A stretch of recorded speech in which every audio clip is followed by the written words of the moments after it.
Erev Tov à tout le monde.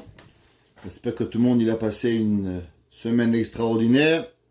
On a commencé la semaine avec Rabbi Meir.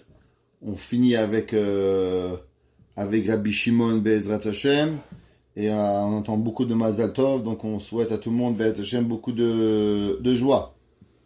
Ce shiur il est pour la Hatzlacha, notre cher petit ami, qui est très très très important dans nos yeux. Rachel Tzipora.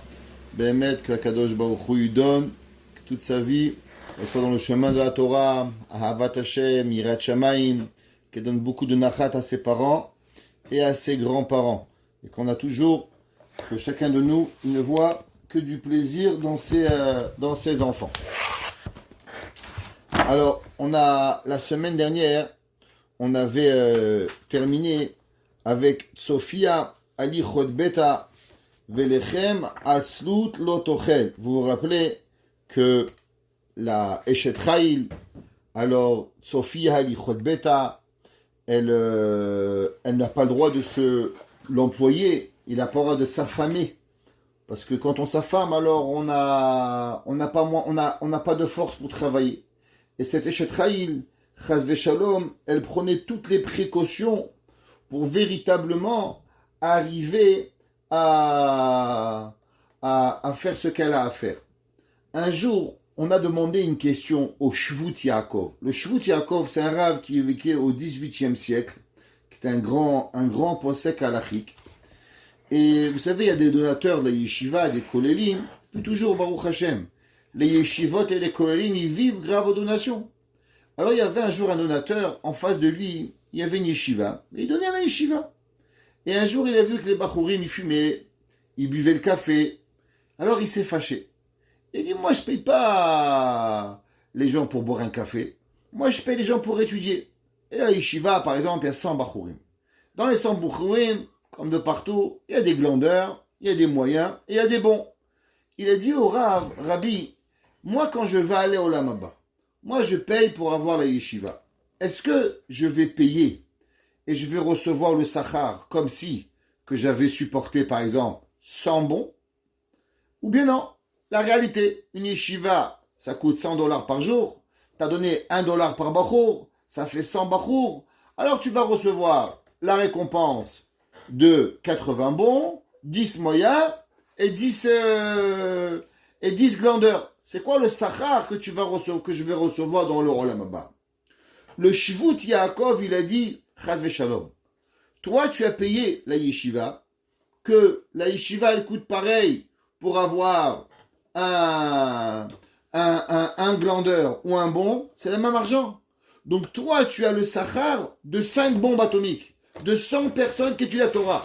Même si en réalité, il n'y a pas 100 personnes qui étudient à chaque seconde de leur vie, il y a un glandeur qui fume une clope et qui prend un café, c'est pas grave.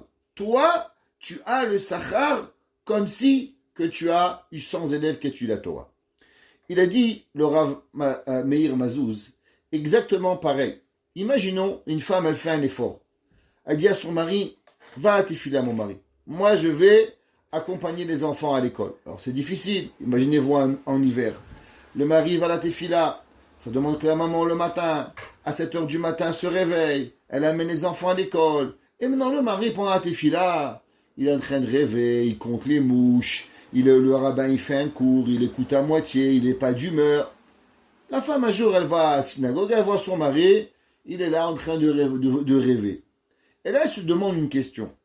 Est-ce que Behemet, elle va recevoir la récompense comme si que son mari, il a eu toutes les prières Béminyan avec les meilleures kavanotes, ou bien non, ce que ton mari, il a fait, eh ben tu reçois le sachar. Ton mari, il a glandé à moitié, eh ben tu reçois moitié de sachar. Ton mari, il a glandé à 3/4, tu reçois 3/4 à moitié, ou bien non.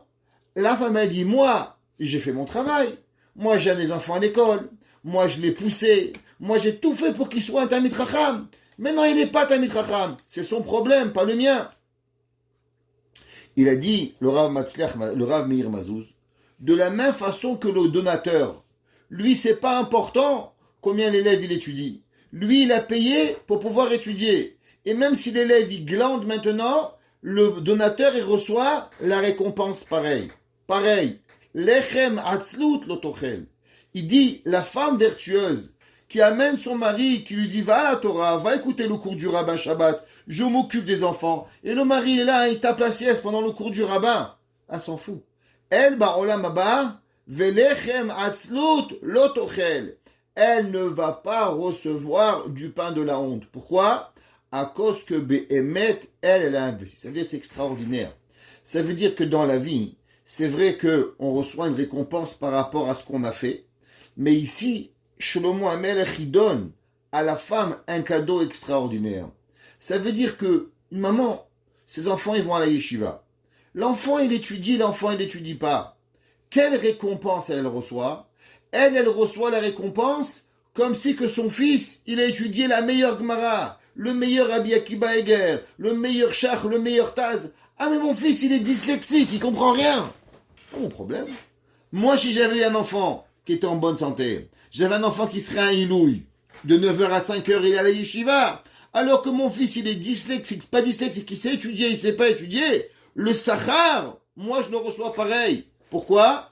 Parce que pour moi, l'investissement, il est pareil. Et je vais dire plus. Très souvent, les gens qui étudient pas, c'est parce qu'ils ont une difficulté d'étudier. Ils ont un peu ils n'ont pas cette facilité. La Torah, elle dit, lechem atzlut lotochel. Plus on va s'investir et plus on va donner à la Torah. Même si le résultat, il n'est pas là, alors automatiquement, elles vont recevoir. La Gemara dit, Nashim b'maizachian. La Gemara dit, à travers quoi les femmes, elles reçoivent la récompense de l'étude de la Torah. La Gemara dit, quand elles envoient leurs enfants à l'école et quand elles attendent leur mari pour revenir. Mais je comprends pas. Pourquoi la Gemara ne dit pas qu'ils reçoivent la récompense de ce que leurs enfants ils étudient? Quand l'enfant étudie la Torah, alors automatiquement la maman, elle est comme un associé. Si déjà on peut avoir un Issachar et Zevulun pour la Torah, la maman, elle prépare la boîte à linge, elle prépare la chemise. Pourquoi la Torah ne dit pas que les parents, ils sont associés dans ce que l'enfant il étudie? La réponse, elle est simple, d'après le Shivut Yaakov. Parce que ça serait des fois un peu déprimant. Si mon fils, il n'étudie pas, alors moi, je reçois pas de récompense. Imaginez-vous un père et une mère. Ils envoient leurs enfants en Israël, au Beit Yaakov, à la Yeshiva, c'est pas important. Et maintenant, vous savez, les jeunes, comment ils sont? Un jour, ils se lèvent, un jour, ils se lèvent pas. Mais toi, tu n'as pas ton fils avec toi. Toi, tu le languis tous les jours. Toi, tu t'inquiètes pour lui tous les jours.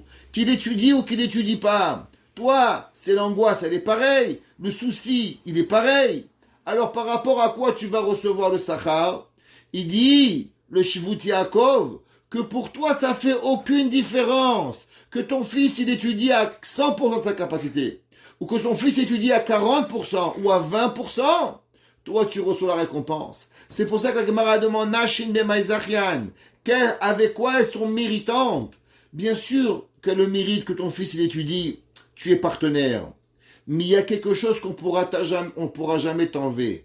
Que même si le résultat, il n'est pas là, même si le mari ou l'enfant, ils sont pas en train d'étudier bépoal physiquement, mais du fait que pour toi, il n'est pas à la maison ton mari, il n'est pas à la maison ton fils, Metsiout, il est parti à 9h, il est revenu à 10h30, il était avec sa chavruta. Qu'est-ce qu'il a compris? T'en sais rien, peut-être qu'il a rien compris, mais il a passé du temps à étudier, il a quand même essayé d'étudier la Torah.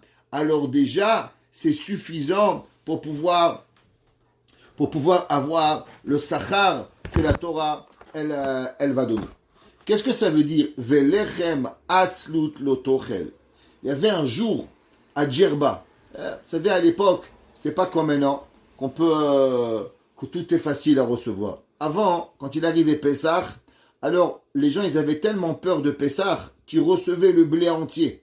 Et les femmes, elles devaient prendre le blé, ouvrir grain par grain, et après on l'apportait à la meule, on écrasait le blé, et après on faisait les matzot, et tout était fait à la maison. Il n'y a pas comme maintenant on fait les matzot, on va à la bakery de la matzah. Même ça vous faites plus, mais en téléphone vous arrivez. Alors il y avait la femme, il y avait un grand Mekouba, elle s'appelait Rabbi Moshe Idan. Et elle, sa femme, elle s'appelait Zella. Zala, en arabe, c'est son nom. Et un jour, ils ont amené à Djerba, ils ont amené du blé déjà avec la peau ouverte. Et la femme est arrivée à son mari, elle dit, tu sais quoi? Un jour, ils vont nous amener des paquets de farine déjà tout prêts. Et un jour, non seulement ils ont amené de la farine tout près, ils leur ont même amené des matzot déjà tout prêtes.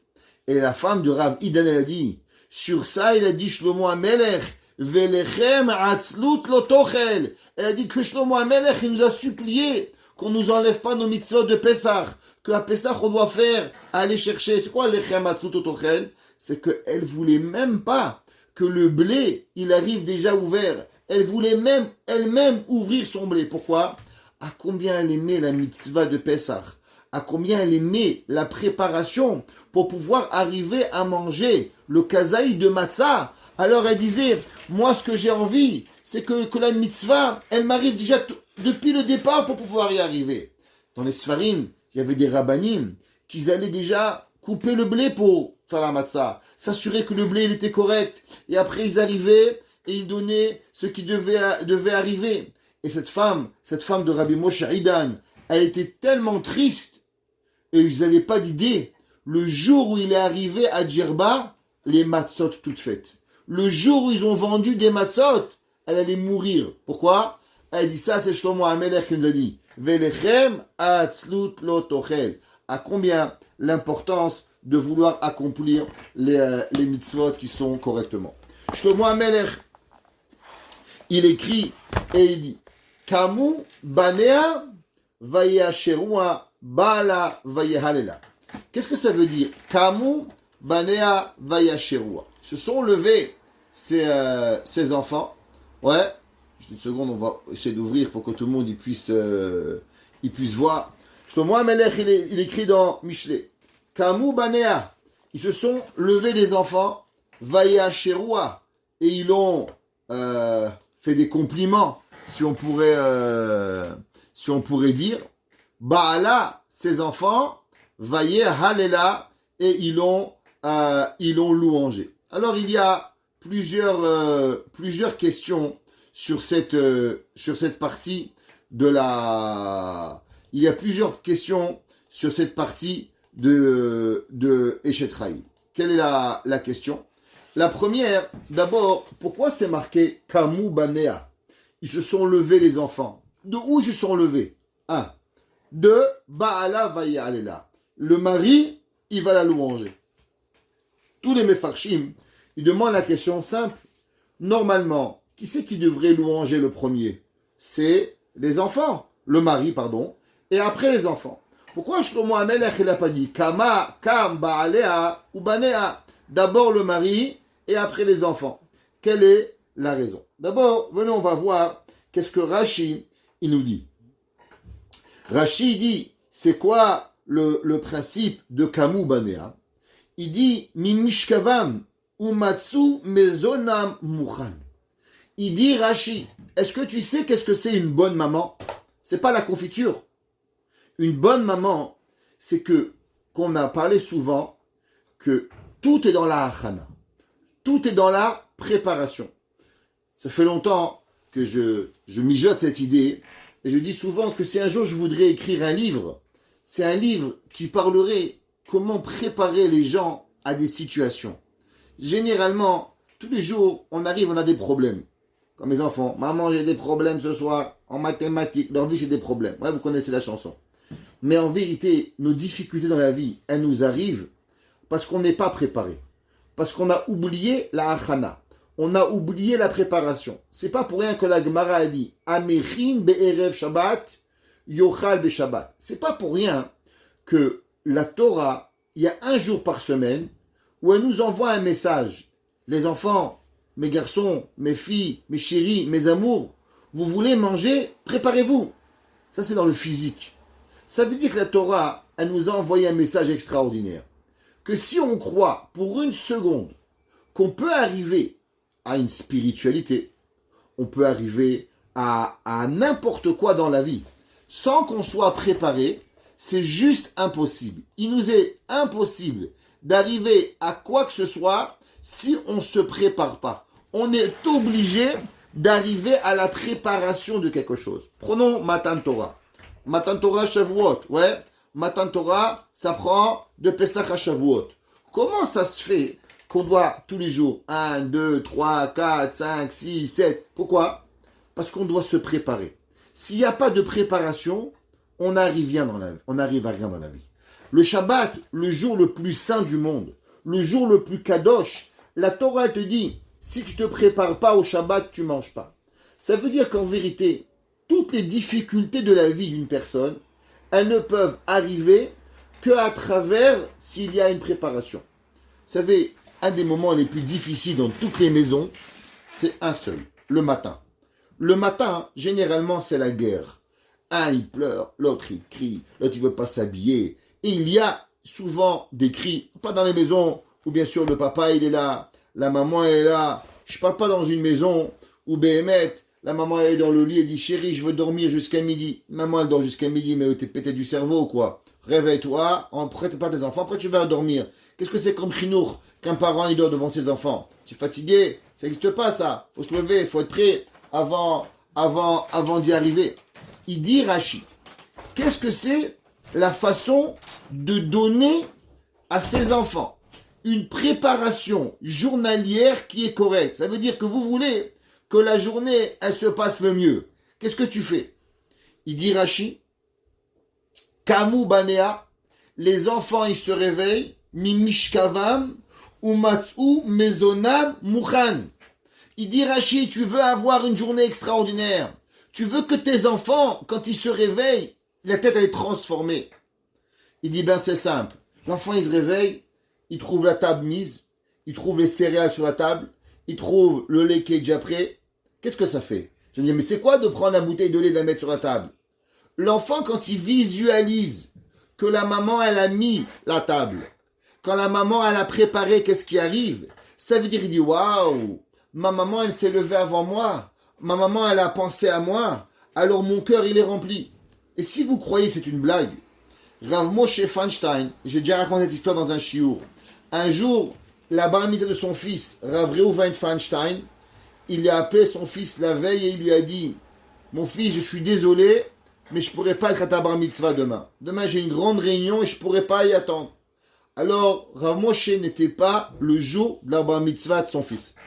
Le fils de Rav Reuven Feinstein, il a demandé à son père, Rav Reuven, papa, comment tu t'es senti que ton père, le Rav Moshe, il n'était pas à ta bar mitzvah? Il lui a dit, Rav Reuven, moi j'avais pas besoin que mon père il soit à ma bar mitzvah pour savoir que mon père il m'aime. Il lui a dit pourquoi? Et tu sais, mon père, il y avait quelque chose d'extraordinaire. Mon père, il n'y avait rien de plus important pour lui que le temps. Le temps, c'était la chose la plus importante. Mon père, il faisait attention à chaque seconde de sa vie. Combien il mange, combien il boit, combien il dort, combien il parle. Toute sa vie, elle dépendait du temps. Mais mon père, on habitait à New York. Ceux qui connaissent New York, Manhattan, c'est pas comme Montréal, mais dans l'East Side de New York. Et je vous parle de ça en 1940-50.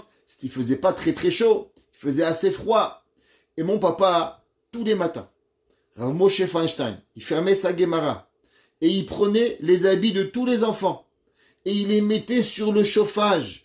De façon à ce que quand on se réveille, alors on a le pantalon qui est chaud. Et qu'on se lève avec amour et qu'on n'a pas froid. Il dit, mon père, il fermait la Gemara quelques minutes.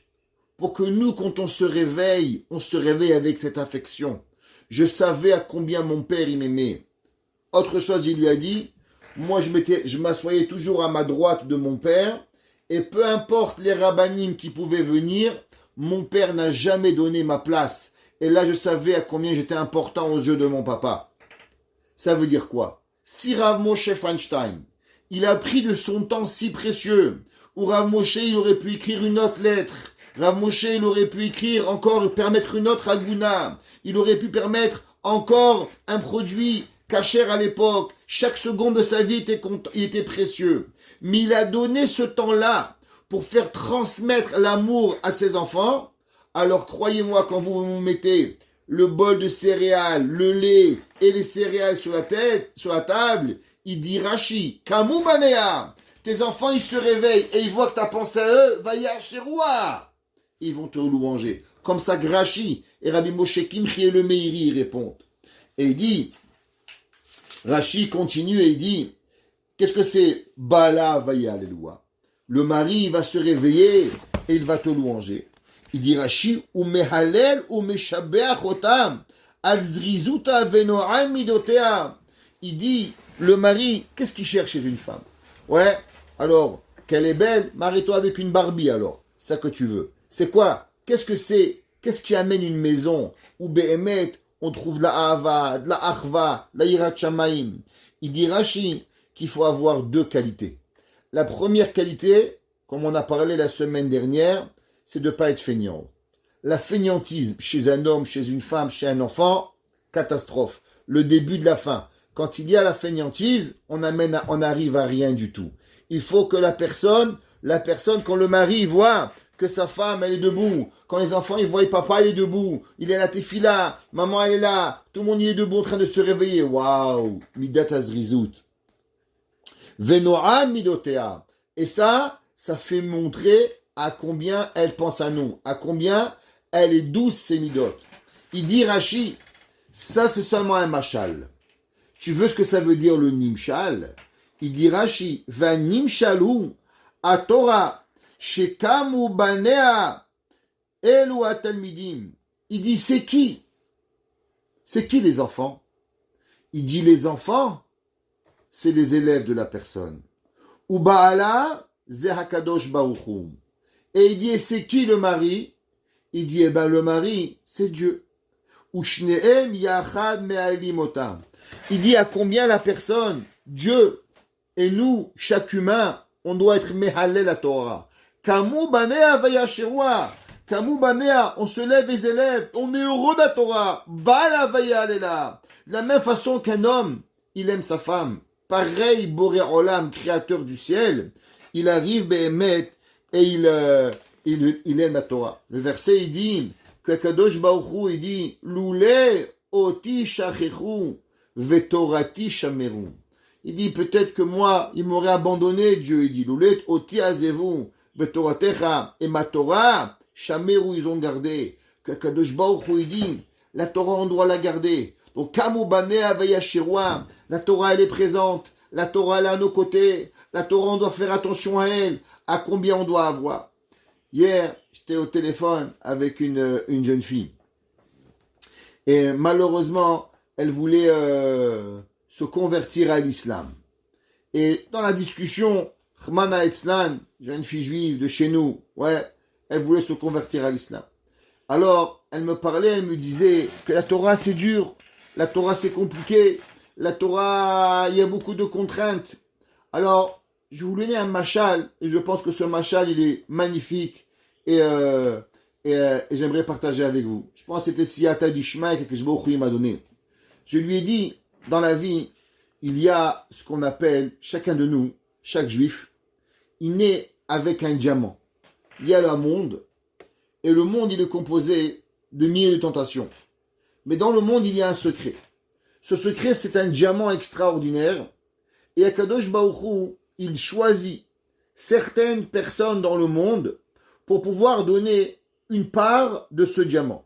Chacun, c'est comme un puzzle. Et chacun de nous, on a un morceau. Et on a dans la main Reuven, Shimon, Lévi, Yehuda, Issachar, Zevulun, Sarah, Rivka, Rachel, Véléa, Geneviève, Gertrude, c'est pas important. Et on a tous un morceau du diamant. À la fin des temps, Akadosh Baruch Hu, il va demander à chacun de nous d'ouvrir le diamant. Et chacun de nous, on va coller le diamant, et ça va créer de nouveau ce grand puzzle magnifique. Mais Dieu, il dit attention, vous allez être tenté d'ouvrir la main. Un, c'est à travers la religion. Un, c'est Shabbat. Un, c'est Yom Tov. Un, c'est Sukkot. Un, c'est la cigarette. Un, c'est la tzniout. Un, c'est la kashrut. Chacun de nous. Et toute ta vie, tu dois garder le diamant. Alors tu peux voir dans ta main de deux façons. C'est dur de garder la main fermée. Ou bien tu dois tellement être choyé, d'avoir été choisi, d'avoir gardé le diamant pour Akadosh Baruch Hu. La Torah, elle te demande comment tu veux voir le diamant. Vous allez vous dire, c'est dur. Je dis, mais tu t'imagines que dans le monde, il y a 7 milliards d'habitants. Et dans ces 7 milliards d'habitants, Akadosh Baruch Hu, il a choisi seulement 15 millions pour avoir le diamant dans la main. Et ce diamant, faut fermer la main pour le garder. Et si tu le perds, c'est un iboud nitzri. C'est quelque chose qu'on ne pourra jamais arriver. Et à la fin des temps, il manquera des tâches. Et on dirait, mais où est le morceau? On dit, c'est David qui a perdu. Et où est l'autre morceau? C'est Rachel qui a perdu. Et l'autre morceau? Et là, tu vas dire, Ishtabar chez Molad, j'ai fait une perte pour la vie entière. Et combien on doit revenir pour récupérer ce diamant? Ça, c'est comment on doit voir la Torah. La Torah, elle n'est pas dure. La Torah, elle est magnifique. Kamu banea vayasherwa, ba'ala ve'ayalela. Akadosh Baruch Hu, il louange la Torah. Akadosh Baruch Hu, il te dit, mais attention, je t'en supplie, mon fils. Je t'en supplie, ma fille. Je t'adore. Garde mon diamant. Ne perds pas mon diamant. Maintenant, à vous de choisir. Est-ce que vous êtes fier de porter le diamant? Ou bien, ça, le diamant, vous n'êtes pas fier du diamant. Alors, automatiquement, vous voulez, à la première occasion, vous voulez lâcher le diamant. Qui c'est qui peut se rappeler de la fable de Monsieur La Fontaine avec le corbeau et le renard? Le corbeau, il avait le fromage et à cause des louanges de la vie, il a tout perdu, il a perdu le fromage. Eh bien, le macha, il est exactement le même. À combien tu es prêt, mais pas pour un fromage, à combien tu es prêt à perdre ta vie pour pouvoir perdre le diamant? Et ça, si tu veux savoir à combien il est précieux le diamant, alors rappelle-toi, Kamu banea vayasherwa, Ba'ala boré olam vayalela. Akadosh Baruch Hu lui-même, il louange la Torah. Et c'est ça que Rashi, il nous explique. Le Tiferet Shlomo, Rav Shlomo de Radamsk, okay, c'est un grand maître de la Chassidut, Rav Shlomo Radamsker. Il a écrit le Sefer Tiferet Shlomo. Il ramène dans son livre, qu'est-ce que c'est ce pasouk? Kamu banea vayasherwa ba'ala vayalela. Et il demande la question qu'on a demandé. Comment c'est possible que les enfants, ils louangent la maman avant le mari? Il dit que véritablement, qui c'est la maman? Alors vous savez que dans la Shon, la Kabbalah, la maman, elle est comparée à la Shrina. Ça veut dire que dans une maison, quand on parle d'une femme, on parle pas seulement d'une femme physique, mais on parle aussi d'une femme spirituelle. La femme spirituelle, dans chacun de nos maisons, elle est représentation de la Shrina. Ça veut dire qu'une femme dans une maison, elle représente la présence divine. La Shrina, c'est pas Dieu. Il y a Boré Olam, il y a Akadosh Baruch Hu. Sous Akadosh Baruch Hu, il y a ce qu'on appelle la présence divine. Et la présence divine, il y a le monde.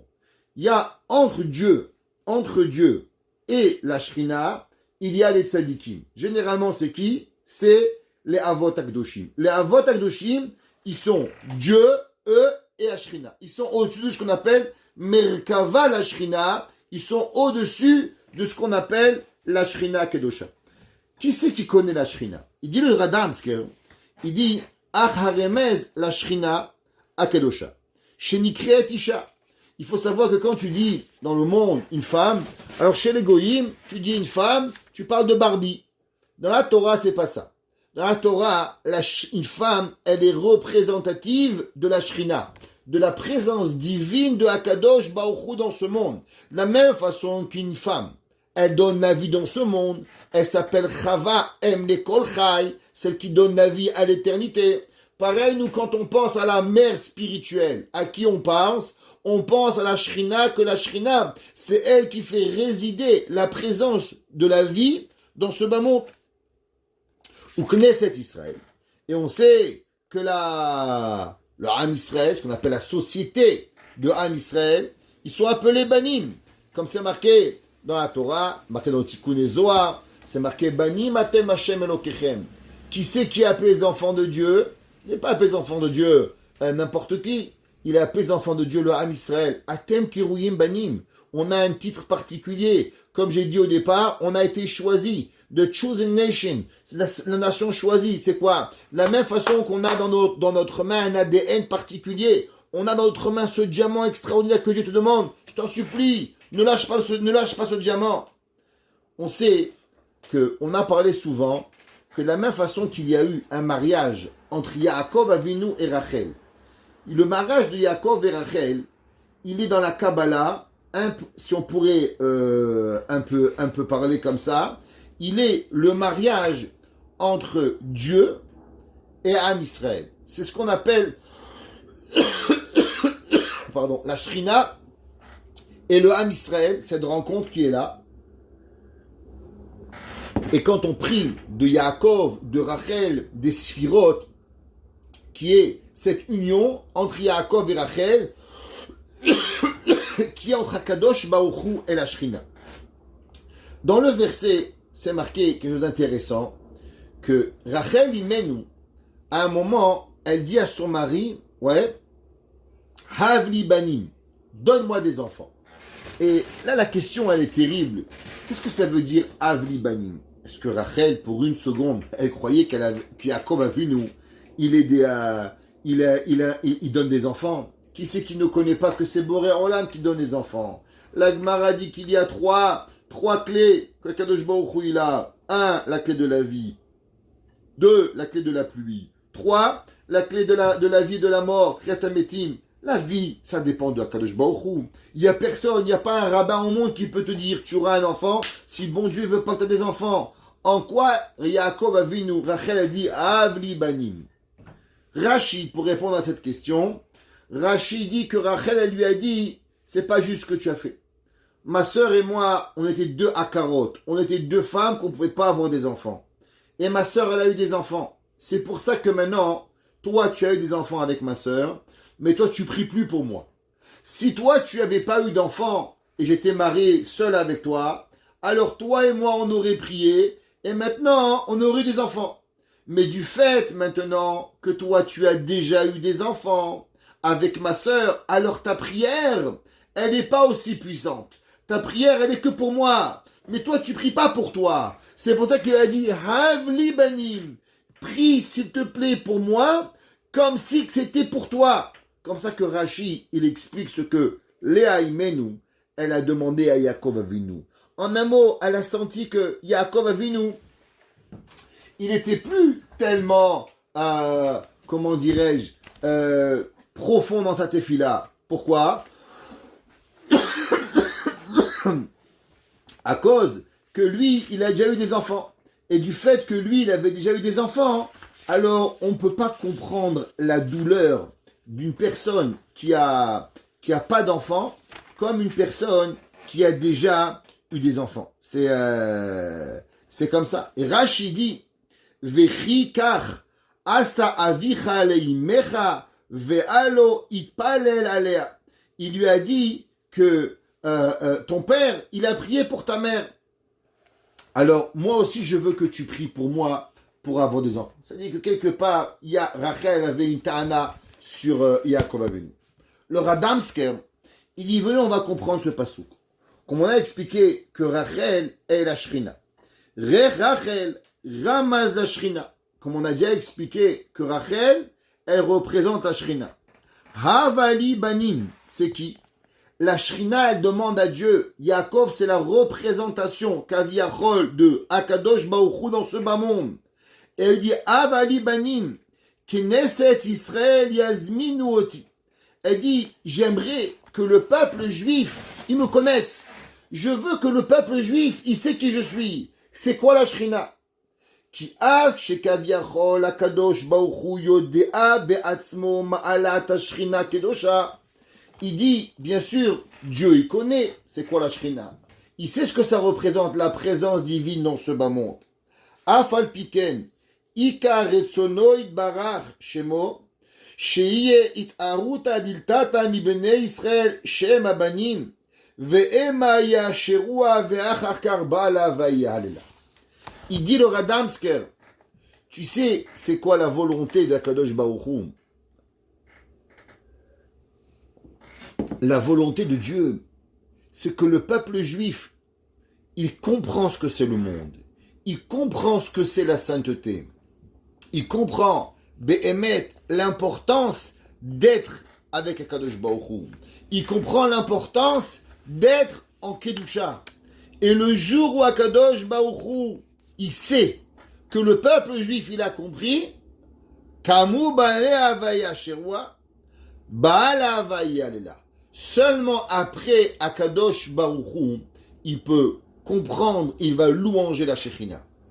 Ça veut dire que on a la plus belle éducation et la plus grande leçon d'éducation mondiale que Shlomo HaMelech nous donne d'après le Radamsker. Qu'est-ce que ça veut dire que un mari, il fait un compliment à sa femme? Et la femme a dit, tu veux me faire un compliment, achète-moi un sac Hermès. Tu veux, achète-moi un foulard Cartier. Tu veux, achète-moi un stylo Montblanc. Je sais pas, chacun avec ses folies, et à chacun avec ça. Achète-moi une Rolex, achète-moi ci, achète-moi là. Ouais. Il dit, le Radamsk, tout ça c'est rien. Tu sais qu'est-ce que ça veut dire, le plus beau des compliments qu'on peut donner à une femme? C'est quand le père, il amène ses enfants à reconnaître le bien chez leur maman. Ça veut dire quoi une éducation réussie? Qu'est-ce que ça veut dire qu'un père, il a réussi de complimenter son épouse? C'est pas seulement quand le père il dit à sa femme, c'est bon, c'est beau, c'est bien. Si tes enfants n'ont pas compris que tu remercies ta femme, si tes enfants ils n'ont pas compris que le but c'est de dire merci maman, alors Béhémet, le mari, c'est pas une louange. Il dit le Radamsk, quand est-ce que Akadosh Baruch Hu il louange la Shrina? Seulement après que le peuple juif, il a compris qu'est-ce que ça veut dire. Parce que moi, je sais qu'est-ce que c'est ma femme. Mais si j'ai pas été capable de transmettre à mes enfants à combien la maman allait bien, alors j'ai rien donné à mon épouse. Elle a dit Rachel, à Yaakov Avinu, Avli Banim. Ça veut dire que la Shrina dit à Dieu, mais que toi, tu comprends que je suis. Ça ne m'intéresse pas. Moi, je veux que tu crées des juifs. Et quand tu vas créer des juifs, et que les juifs, ils vont comprendre qui je suis, alors tes compliments, ils m'intéressent. Mais avant, ça ne m'intéresse pas. Ce soir, j'étais avec quelqu'un, j'ai mentionné le nom de ce maître extraordinaire, le Rav Shmuel Herrera. Le Rav, un Rav incroyable, la Yeshiva d'Aix-les-Bains. Un Rav qui a fait Teshuva dans un âge avancé, capitaine de l'armée française, et il va se marier, il va avoir une famille, les Tiferet, Ben Porat Yosef, une très très grande famille, un Chaim Aruchim à sa femme. Il va devenir un modèle de vie pour l'humanité. Béhémet, et on l'appelait dans le monde d'Aix-les-Bains le Chafetz Chaim. Parce que son visage, il ressemblait au Chafetz Chaim. Et je vous donne d'aller voir sur YouTube, il y a des shiurim à lui. Quel français, quel charme quand il parle, quelque chose d'extraordinaire. Et un jour, le Rav Herrera, on lui a posé la question, on lui a demandé, mais quel genre de relation on doit avoir avec sa femme à la maison? Est-ce qu'on doit être chaleureux? Est-ce qu'on doit être affectueux? Comment on doit être avec sa femme? Est-ce qu'on doit être un robot? Yes, capitaine. Au revoir, capitaine. Oui, capitaine. Comment on doit être? Et le Rav, il a dit, mais si vous ne faites pas des compliments à votre femme, si Mechila d'en parler, mais si quand vous rentrez à la maison vendredi soir, si bien sûr la le permis, vous embrassez pas votre femme sur la joue, comment vos enfants vont apprendre à donner de l'affection à leur maman? D'où ils vont l'apprendre? Dans les films? Dans le journal? Dans Picsou? Dans Tintin? Où ils vont apprendre tout ça? La réponse, c'est que la maison, elle doit être créée d'une façon où dans la maison, on ressent le compliment. Le plus beau des compliments, la Shlomo HaMelech, il dit, Kamu banea avaya sherwa, bala avaya alela. Il a dit Rav Shlomo Miradamsk, que la Shrina, elle dit à Kadosh Baruch Hu, tant et aussi longtemps que le peuple juif, il me connaît pas, ça m'intéresse pas que tu me parles. Ça m'intéresse pas que tu me louanges pas.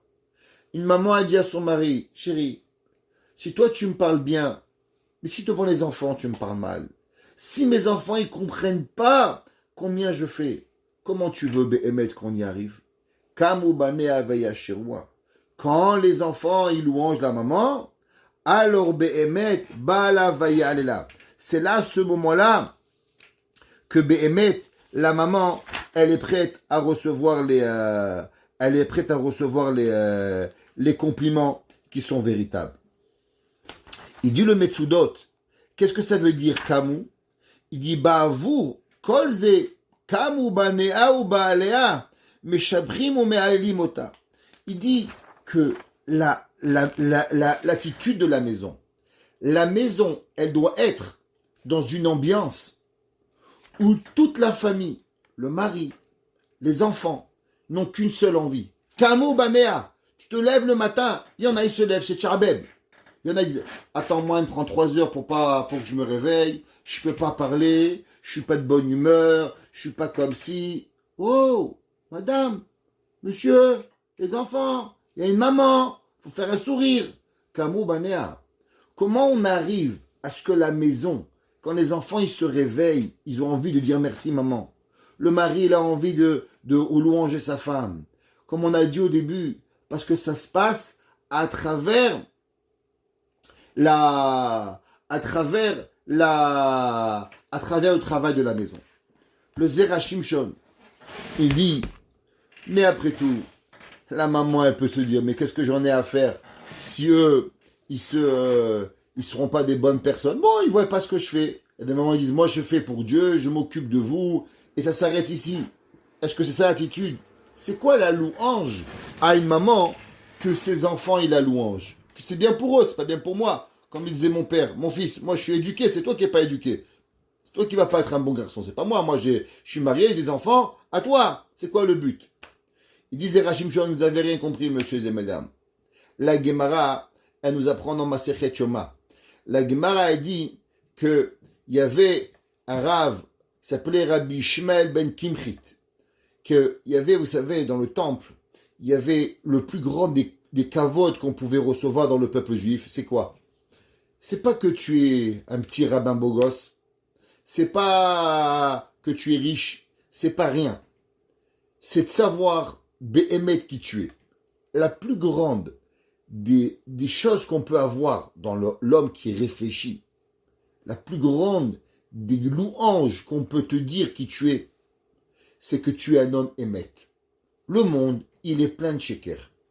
Le monde, il s'appelle Alma di Shikra, le monde du sheker.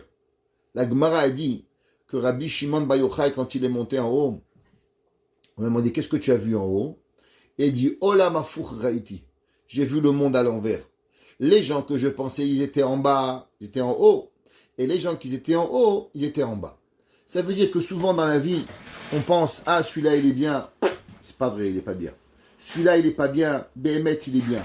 C'est pas celui qui a le plus d'argent, c'est pas celui qui crie le plus, c'est pas celui qui fait le plus de bruit, c'est pas celui qui va acheter le monde. Tout ça, c'est du sheker, sheker, sheker. Généralement, mesdames et messieurs, il faut savoir que le monde, il n'est pas basé sur du Emet. Malheureusement, on est à la recherche du Emet, mais ceux qui réussissent le plus ne sont pas des gens qui sont dans le Emet. Le Olam ici, ça marche, Olam à sheker. La preuve, si les gens étaient dans le Emet, les yeshivot, il y aurait 5000 élèves, il n'y aurait pas 20 élèves. On aurait des milliers de bachourim à la yeshiva. On aurait des milliers de femmes qui se couvrent la tête. Baruch Hashem, on en a plein, mais on aurait encore plus. On aurait des milliers de personnes qui seraient shomer Shabbat. On aurait des demandes de shiurim matin, après-midi, soir. On n'aurait pas de problème de shalom baït. On n'aurait rien. On est à la recherche du Emet. On se bagarre pas. Mais le problème, c'est qu'on n'est pas à la recherche du Emet. Alors, comment on pouvait savoir si c'est un homme Emet? C'est tellement important. C'est que les gens étaient prêts à risquer leur vie pour savoir. Dans le deuxième temple, il y avait une chose. On avait une personne qui pouvait savoir si c'était un Ish Emet. Il s'appelle comment? Kohen Gadol. Quand le Kohen Gadol, il rentre dans le Kodesh HaKodashim et il sort vivant, tu te dis, celui-là, c'est pas un joker. Aujourd'hui, tu vois un rabbin, il raconte mon père, mon grand-père, mon arrière-grand-père, et il a 50 maisons à travers le monde et il arnaque tout le monde. Tu sais pas qu'est-ce qui se passe. Ouais. Les Québécois ont fait une chanson. Et mon arrière-arrière-grand-père. On ne sait pas qui c'est la vie. Mais le Kohen Gadol, tu sais qui il était. Il rentre vivant et il sort vivant. Cette volonté de savoir le Emet a été tellement grande, la Gemara a dit dans Masechet Yoma que les Kohanim étaient prêts à risquer leur vie à pouvoir rentrer dans le Beth Amikdash. Et la Gemara dit qu'en 283 ans, 300 Kohanim sont morts. Ça veut dire qu'ils finissaient même pas leur année. Ils rentraient, ils mouraient, ils rentraient, ils mouraient. Mais réfléchis 2 secondes. Pourquoi tu tentes ta chance? La réponse, elle est simple. C'est que véritablement, savoir que je suis, est-ce que je suis un homme bien ou mal? À quel niveau de ma vie? Il n'y avait qu'un seul moyen. Un seul et unique moyen. Qui était de rentrer dans le Kodesh HaKodashim. D'être Kohen Gadol. Et de savoir si je peux supporter le Emet d'Akadosh Baruch Hu. Ça, ce Emet-là, est extraordinaire. La Gemara a dit qu'il y avait une femme, la Gemara a dit Al Rabbi Ishmael ben Kimchit. C'est intéressant. Généralement, dans la Torah, quand on dit le nom d'un homme, et on ne dit pas le nom de son père, on dit le nom de sa mère, c'est que généralement, son père n'était pas juif. Et dans la Torah, on l'appelait le nom de sa mère. S'il était converti, on dit Ben Avraham, ou on l'appelait des fois un autre nom. Par exemple, il y avait des rabbins qu'on les appelait Ben Bagbag. C'est qui Ben Bagbag? C'est qui Ben Hehe? Alors Ben Bagbag, c'était un rabbin qui s'appelait Shimon. Il était converti. Alors, comme vous ne voulez pas dire Shimon Ben Avraham, alors on l'a appelé Bagbag. Pourquoi Bagbag? À cause que Avraham s'appelait Avraham. Et après, qui est devenu, on l'appelait Avraham. On a rajouté un He. Pareil, Sarai, elle s'appelait Sarai. Et après, on l'a nommée Sarah. Donc, c'est quelle lettre qu'on a rajoutée? La lettre est Bag, c'est valeur numérique, et Bag, 5. Bag, Avraham et Sarah. Ben Hehe, un autre rabbin, que lui aussi s'est converti. Comment on l'a appelé? Ben Hehe. Le fils de 5 et 5. C'est qui 5? Avraham et Sarah. Hehe. Généralement, quand on a le cimetière, vous voyez, Yaakov ben Rachel. Pourquoi Rachel? Yaakov ben David. Pourquoi tu appelles Rachel? Parce que généralement son père, il est pas juif. À moins qu'un rabbin, il savait pas la halakha. Parce qu'il n'aurait pas dû être rabbin, il aurait dû être plombier. Mais non, on n'écrit pas Yaakov ben Rachel. Yaakov ben David. Pour faire montrer que son père, il est juif. Comme ça qu'on écrit. La Gemara a dit qu'il y avait un rabbin qui s'appelait Ishmael ben Kimchit. Pour être Kohen, il faut que ton père il soit Kohen. Vous connaissez la fameuse blague. Il y a un jour, un homme il vient voir le rabbin, il dit Monsieur le rabbin, je veux devenir Kohen. Il dit Monsieur, je peux pas. Il dit Monsieur, je vous donne $1000. Il dit je peux pas. Il dit on ne devient pas Kohen. Je vous donne $10,000. Il dit je peux pas. Il dit je vous donne $100,000. Il dit je peux pas. Il dit je comprends pas. Mon père était Kohen et mon grand-père était Kohen. Ils ont bien devenu Kohen d'une certaine façon, non? Kohen, c'est seulement quand ton père il est Kohen. Pas quand ta mère elle est Kohen. Alors il y a une question, comment c'est possible que Rabbi Ishmael, on l'appelait Rabbi Ishmael ben Kimchit? Normalement, on aurait dû appeler Rabbi Ishmael, fils de son père. La Gemara a dit non. Tu sais en vérité pourquoi on a donné le nom de sa mère? Sheraata iman shene banea kohanim gedolim beyom echad. La Gemara a dit qu'il y avait un jour cette Kimchit là. C'était une femme extraordinaire. Et dans le Beth Amikdash, on choisissait toujours d'avoir 2 Kohanim. Il y avait on était toujours comment on appelle ça, un Kohen et un Sgan Kohen. Et il y avait cette Madame Kimchit, ces 2 garçons. Ils ont été choisis pour devenir Kohen Gadol en un jour. Ce qui n'était jamais arrivé. Qu'on choisit dans la même famille 2 Kohanim.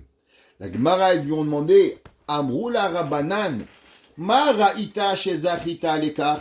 Elles lui ont demandé, qu'est-ce que tu as fait, madame, que tu as mérité cela. Alors je vais vous lire la Gemara. La Gemara dit, Pa'am achat, siper divarim im aravi echad beshuk, v'nitzat sinora mipiv al begadav, v'nichnas yeshba b'achi v'shimesh tartav. La Gemara dit, qu'est-ce qui s'est passé? Qu'on a choisi les 2, ils ont été Kohanim le même jour. Tanouraba la Gemara dit, Shiva banim ayalu le Kimchit. Il y avait 7 enfants, elle avait cette femme qui s'appelait Kimchit. Vekulan shimshu bekeuna gedola. Et les 7, ils sont devenus Kohanim, Gedolim.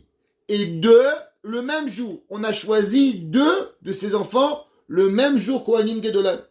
Amroula Hachamim. Hachamim, quand ils ont vu que cette femme-là, extraordinaire, elle a reçu 7 enfants, Kohanim Gedolim, Ma asit zakita lekar. Qu'est-ce que tu as fait pour mériter de recevoir que tous tes enfants ils deviennent Kohanim Gedolim? Amra lahem. Elle leur a répondu. Miyama elorau korad beti kal esahari. De ma vie, les murs, ils n'ont pas vu mes cheveux.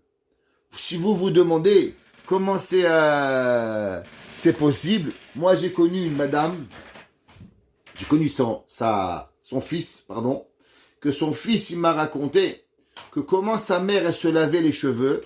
Le fils il m'a raconté que sa mère elle se douchait et après quand elle se douchait, elle prenait une bassine, elle remplissait d'eau chaude, elle prenait deux chaises, qu'elle mettait un drap entre les deux chaises, elle rentrait sous les draps et elle se lavait la tête et elle trempait la tête dans l'eau et elle faisait attention que les murs ne voient jamais les murs. Pourquoi? Suite à l'histoire de Kimrit que la Gemara elle raconte. Et la Gemara elle dit que Amrula arbe asuken velo heilu. La Gemara elle dit que beaucoup de femmes elles ont essayé mais ne sont pas arrivées au niveau de Madame Kimrit. La Gemara a dit, Pa'am achat, Yom Kippurim aya, que ces deux enfants, ils sont arrivés à Kohen Gadol. Qu'est-ce que ça veut dire? On voit d'ici, il dit le Zera Shimshon, grâce à quoi ces deux enfants ils sont devenus Kohanim Gedolim? Qui a été le moteur? Qu'on a changé les règles. On n'a pas appelé Rabbi Ishmael ben David, mais on a appelé Rabbi Ishmael ben Kimrit, parce que la maman, elle s'est bien occupée. Et il dit, Mikan shehabani morim yosher uzchutaem. Il dit intéressant, le papa il faisait quoi dans la vie? Le papa, il n'était pas au collège, alors pourquoi on n'a pas appelé? Il dit non, parce que Kamubane avaya sheroua. Tu sais comment on va louanger la maman? Parce que la maman, elle a un impact direct sur les enfants. Quand la maman, elle se comporte correctement, quand la maman, elle a des bonnes midotes, quand la maman, elle se prépare, quand la maman, elle leur donne le matin l'envie d'aller à la yeshiva. Comme on a expliqué dans Rashi, avec la préparation, avec l'amour, avec l'envie, que la maison, elle est prête, que le mari, il a donné à sa femme le kavod qu'il mérite, de façon à ce que les enfants, ils comprennent à qui Behemet ça revient. Le Derech HaTorah ve'Ha'ira, Amar Rabbi Shmael ben Kimchit. Il est venu, Rabbi Shmael ben Kimchit, et il lui a donné. Ça veut dire que, véritablement, c'est quoi la couronne d'un mari? La Gemara dit, Eshet Chayil mi yimtza. Pourquoi ça s'appelle Eshet Chayil? Il dit, Ateret Bala. La femme, elle a appelé une couronne.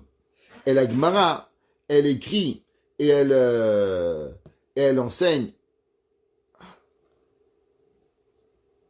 dans le Bereshit Bara, c'est marqué Sarai Ishtecha.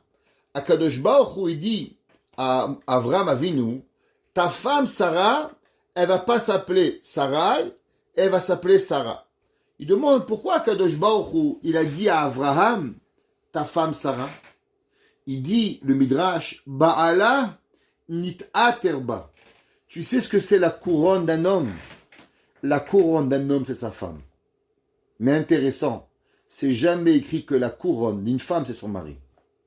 Parce que véritablement, une femme, il dit le Zera Shimshon, elle a quelque chose d'extraordinaire, que Behemet, elle peut arriver à quelque chose de plus grand que le mari. Ça veut dire que la femme, elle arrive à devenir Ateret Ba'ala. Ouais. Et le Zera Shimshon, il demande, mais je comprends pas. Vekaché. Vechilo gadol zechuto shel Avraham misara. Mais pourquoi Avraham Avinu, il n'est pas plus grand que Sarah? Pourquoi Avraham, il pouvait pas être la couronne de Sarah? Shitnasa ba Sarah Nishonot. Il a reçu 10 épreuves. Vekama devarim acherim. Et tout ce qui s'est passé. ויש לומר במה דכתוב בתוספות בכתובות שהאישה נקראת שדה של הבעל ואין הבדה נקרא שדה. Il dit que Behemet, il y a quelque chose de particulier, que la femme elle est au mari, que le mari il n'est pas à la femme. Ça veut dire qu'il y a quelque chose que la femme, elle peut donner dans le mari, que la femme, elle peut apporter, elle peut se pénétrer à l'intérieur de lui pour le transformer, pour devenir une personne différente, meilleure. Ce que le mari ne peut pas faire à sa femme. C'est pour ça que la Torah a dit, la flamme, elle peut être la couronne du mari. C'est pour ça que Baala va y aller là. Pourquoi jamais on louange le mari? Pourquoi c'est le mari qui louange la femme? Il dit parce que Behemet, la couronne du mari, que la femme peut apporter quelque chose au mari, ce que le mari pourra jamais apporter à sa femme. Et c'est pour ça que la Torah dit Sarah Ishtecha, ta femme Sarah, parce que elle va aider Behemet sa couronne. Et ça c'est quoi? Ça c'est quand Behemet on comprend.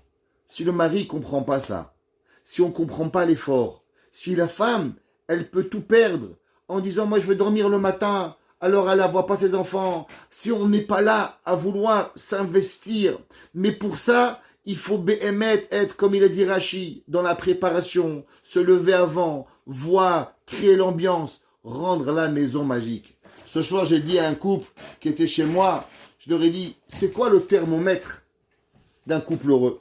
Comment vous allez savoir? Vous ne vous bagarrez pas? C'est pas grand-chose. Il y a beaucoup de couples qui se bagarrent jamais. Mais ils ne se parlent pas non plus, ils ne s'aiment pas non plus. Alors comment on sait qu'on est un bon couple? On est un bon couple quand le couple, il sait rendre toute sa vie magique. Quand un homme et une femme, ils peuvent aller dans un supermarché, c'est magique. Ils peuvent aller au restaurant, c'est magique. Ils vont mettre de l'essence, c'est magique. Ils vont faire un tour en voiture, c'est magique. Ils vont signer un chèque, c'est magique. Mais quand un couple, tout c'est Tisha B'Av, tu manges Tisha B'Av, tu dors Tisha B'Av, tu te réveilles Tisha B'Av, c'est la catastrophe.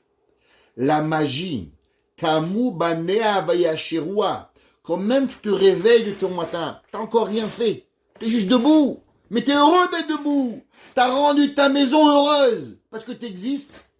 Alors Bala va y aller là. Le mari, il n'a pas d'autre chose que de te prendre pour un champion du monde. Pourquoi? Parce que véritablement, t'as su rendre ta maison magique. La but de la vie, l'homme et la femme, qui ne savent pas prendre chaque moment de leur vie et de le rendre une magie, alors ils n'ont pas compris. Vayomer Hashem al Avraham, Sarah Ishtecha, Akadosh Baruch Hu, il a dit à Avraham, ta femme Sarah, tu sais c'est qui Sarah? Sarah c'est ta princesse, Sarah c'est ce que tu es important pour toi, ne l'oublie jamais. Mais Avraham il avait 85 ans, qu'est-ce que tu as besoin de lui dire ça? T'as pas compris. Même à 85 ans, il faut que je te rappelle qu'est-ce que tu es. Pourquoi? Parce que le but du père, c'est que les enfants ils comprennent qui ils ont comme maman. Et ça, c'est véritablement ce que la Torah. Quand est-ce que nous, dans le Nimshal, plus nous, on apprécie la Torah, et plus on apprécie la Shrina, et plus Behemet, on apprécie. Et je terminerai en disant que la Torah, intéressant, elle a comparé l'homme et la femme et la Shrina. Parce que si un homme, il comprend ce que c'est la Torah, alors aussi il comprend sa femme. Mais si l'homme, il ne comprend pas sa femme, c'est qu'il n'a sûrement pas compris la Torah. Parce qu'il est impossible de dissocier la shrina de sa femme. Sa femme, elle est la représentation de la shrina dans ce bas monde. Si tu as compris ta femme, si tu es arrivé à rendre ta famille heureuse, tu es arrivé à créer chez toi cette magie, c'est que tu arrives à pouvoir comprendre ce que c'est un Tosfot. Un jour, un homme m'a dit, mais Rabbi, comment vous pouvez comprendre tellement les choses? Je lui ai dit, c'est simple, c'est sûrement moins compliqué qu'un Tosfot. Si je te comprends un Tosfot, je te comprends à toi. Mais si l'homme, il ne s'est jamais fatigué à comprendre un Tosfot, alors il n'arrivera jamais à comprendre. Que Kadosh Baruch Hu nous ouvre nos yeux pour apprécier notre femme, apprécier nos enfants, apprécier la Torah, et de ce fait-là, nous apprécierons aussi Kadosh Baruch Hu, et qu'ensemble, chacun de nous, ils soient fiers l'un de l'autre, que les maris seront fiers de leurs femmes, et que les femmes seront fières de leurs maris, et qu'à notre tour, on apprendra à apprécier la Torah, et qu'on appréciera la Torah, alors on appréciera Akadosh Baruch Hu, et de ce fait-là, alors Bimera Biyamenu, Mashiach Tzidkenu sera là, présent, très très rapidement, pour que enfin on puisse rendre à Dieu le diamant de notre main, et qu'on puisse lui rendre sans jamais l'avoir perdu, et qu'on recrée ce magnifique cadeau qu'il nous a donné, et qu'ensemble on puisse lui redonner, et dire à Dieu, merci à Kadosh Baruch Hu, voici le cadeau que tu m'as donné à garder, et j'ai fini ma mission avec fierté et non avec difficulté. Ce que tu m'as donné, ce que je te rends, et je suis heureux d'avoir été choisi de pouvoir porter ce magnifique cadeau. Bimera biamenu. Amen.